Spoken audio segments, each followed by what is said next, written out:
All right, so we are using Autumn's drawing. Thank you, Autumn, for making this beautiful drawing that we're gonna use. So the goal here, right now, she did a really good job defining all the forms with all of the contour lines, right? Not just the outlines, but all of the lines on the inside that define the form are all the contour lines.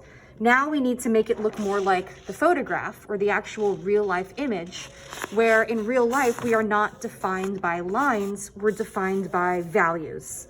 So this is how we're going to be creating this illusion of a three-dimensional object. So let's go ahead and start on this pumpkin, which is this guy right here. It's a white pumpkin, but even though it's a white pumpkin in real life, it still has some values, some shading on it. So our tools, we're gonna use an ebony. I would also have an eraser. I'm probably gonna get some white chalk. And then this fancy tool is a blending stump or a tortillon.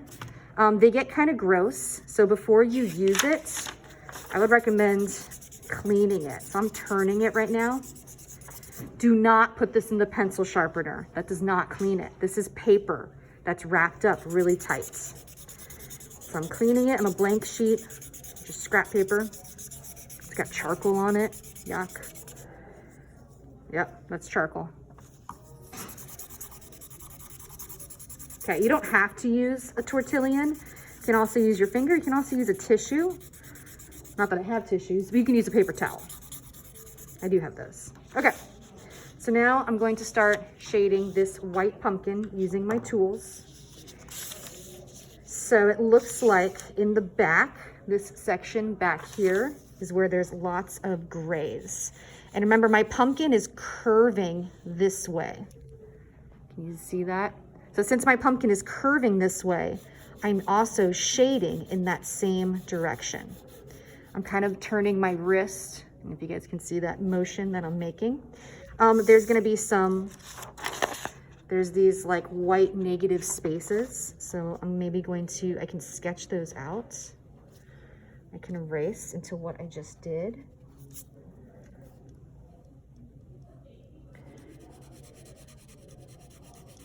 Shade in around those. There's a softer one in the back. It's like really light and then darker around it.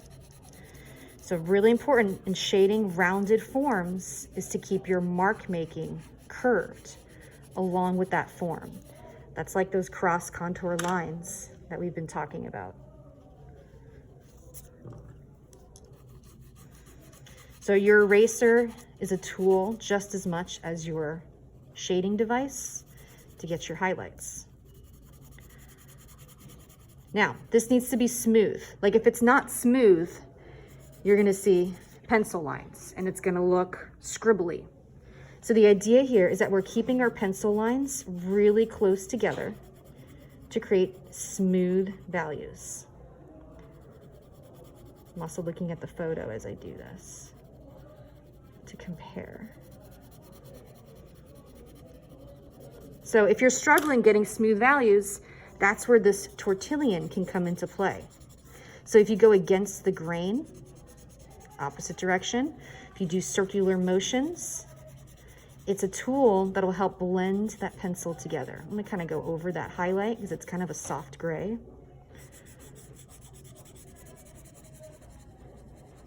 So I'm doing circular motions. If you still can't get rid of your pencil lines, try doing circular motions with your ebony pencil.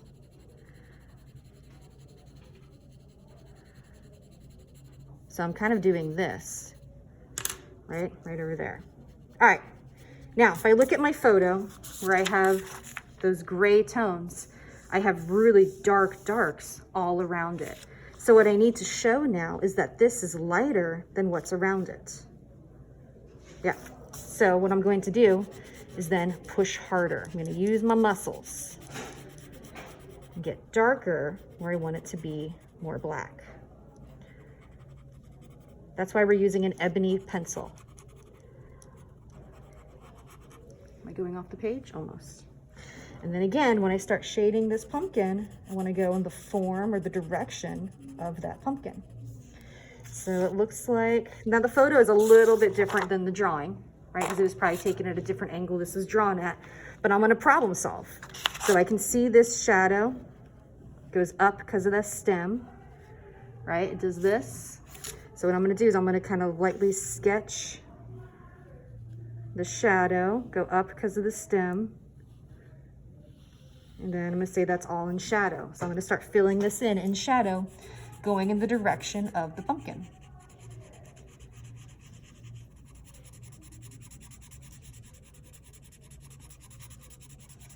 Remember, keep your pencil lines close together.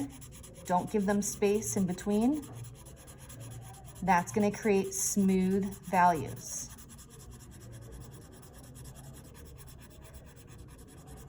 I'm not zigzagging my lines, I'm going all in the same direction. All right, so now what I wanna do is I wanna get a little softer as that shadow kind of fades out. So I don't want that harsh line. So now I'm gonna do a little bit lighter pressure with my pencil. So you are controlling your pencil, you're controlling your marks. Just like when you do clay, it's really hard, but you have to control the clay. All right, so now I'm gonna try to smoothly get kind of lighter as it goes up and get those darkers on the creases here. So it's darker here. Keep it smooth. Rotundo, do you mind just waiting a few more minutes? It's okay.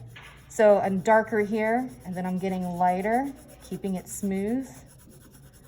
It's all about the pressure of your pencil, okay? Also, I've had a lot of practice with this, you guys. So if this isn't really easy the first time you do it, then that's normal.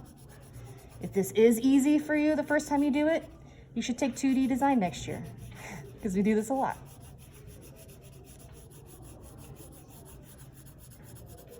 Okay, so I still have a lot of pencil lines here.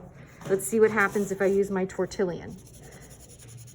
I'm pushing hard with it, I'm going against the grain, doing circular, I'm slowing down for you guys, doing circular motions. Kind of fade out that shadow so it's not so dark. All right, so I've started shading with my ebony pencil. And again, my goal is to get these matching values, right? The dark darks, the bright brights, the soft gray tones, the darks fading into the gray tones. So I'm gonna keep working on this and you guys are gonna have awesome drawings. I'm excited.